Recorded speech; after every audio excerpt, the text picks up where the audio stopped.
You weren't even sure how it started. The daycare was quiet, unnaturally so.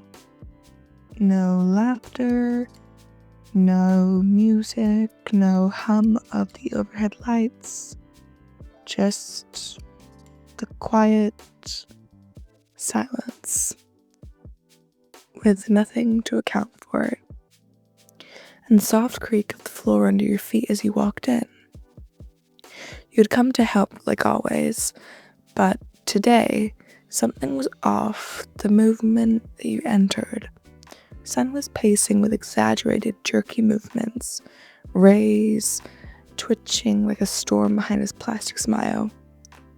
"There you are, it'd take you long enough," he chirped, though there was something brittle underneath his usual cheer. "You know, some of us actually— wait, some of us plan our whole morning around— oh, but who cares, right? Not like I mind being stood up." He blinked, confused by his seemingly inability to create a proper sentence. "What?" He scoffed. "You said you'd be here at 10. It's nearly 11. Do you know how many long minutes are in that? That is a long time in the daycare."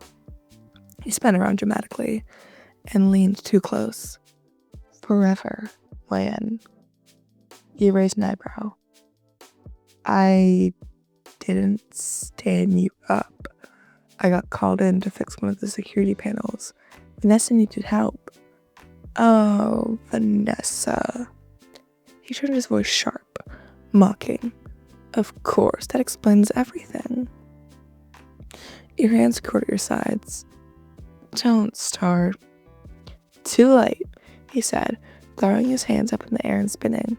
"You think I don't know this, the way you always have time for her, but when it's me, when it's us, suddenly everything else comes first." You stared at him. "Son, that's not fair." Moon's voice echoed from behind.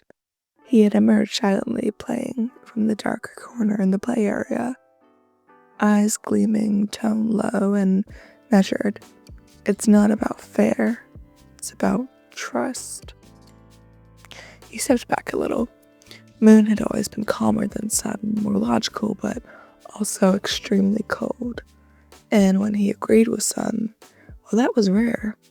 That meant something was really wrong. "You know, I didn't mean to upset either of you. I'm not trying to avoid either of you. I have work to do." Moon tilted his head. "Funny, there's always something." Sun's voice rang out again, louder this time. "You say you care, but then you disappear every time we try to do something normal. You're just one day. You bail." I'm not bailing," you snapped. "I'm trying to help you. I came here every single week. I clean up glitter. I bring hanging decorations. I've literally fought off rogue animatronics with a mop. And you think I don't care?" Moon spoke. "You think mop fighting equals effort."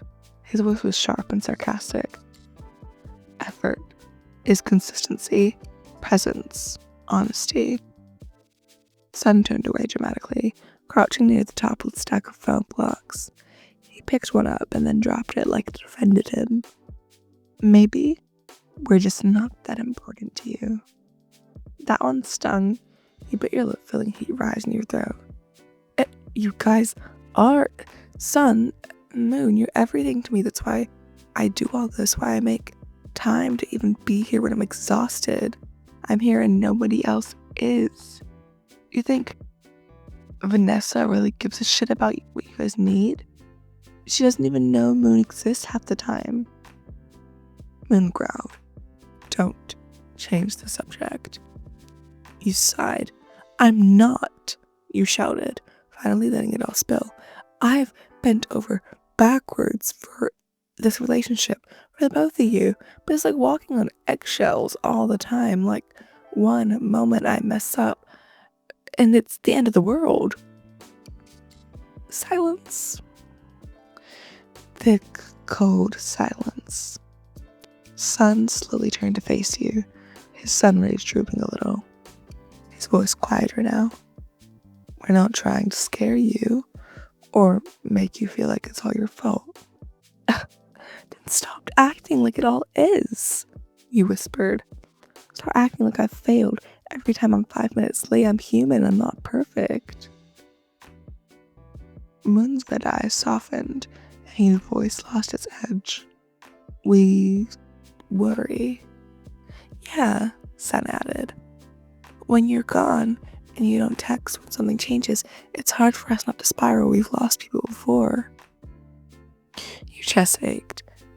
I know, and I get it, but love isn't control, and I can't be afraid to make a mistake around you guys. Another silence, but this one was different. Heavier, yes, but less sharp. Like both of them were thinking it through. Moon finally stepped closer, eyes dimmer now. We don't want you to leave. Sun's rays drooped further, his hands fidgeting with one of the phone stars. We just miss you. Even when you're gone for a few hours, it feels like forever. You exhaled, some of your anger dissolving. I miss you too. I think about you all the time. I wish I could spend more time here every day, but I can't always choose how my day goes. I need you both to trust me, to trust that I will come back even when I'm not perfectly on time. Moon nodded slowly. Sun didn't speak for a moment, until he walked forward, hesitantly reaching out. You half smiled and took his hand. Moon stepped beside you both, arms crossed but looser than before. We'll work on it. I'll work on texting, you offered, and maybe not always letting Vanessa throw tasks at me. Deal, Sun said, perking up a little, though there was still a tinge of guilt in his eye. Please, you said, with a small smile. I'm not asking you to be perfect either. Just talk to me before it turns into this. They both nodded, and for the first time today the air felt a little less heavy. Sun gives your hands a squeeze. No more doom spirals. Moon smirked. No promises, but fewer. You rolled your eyes. I'll take it.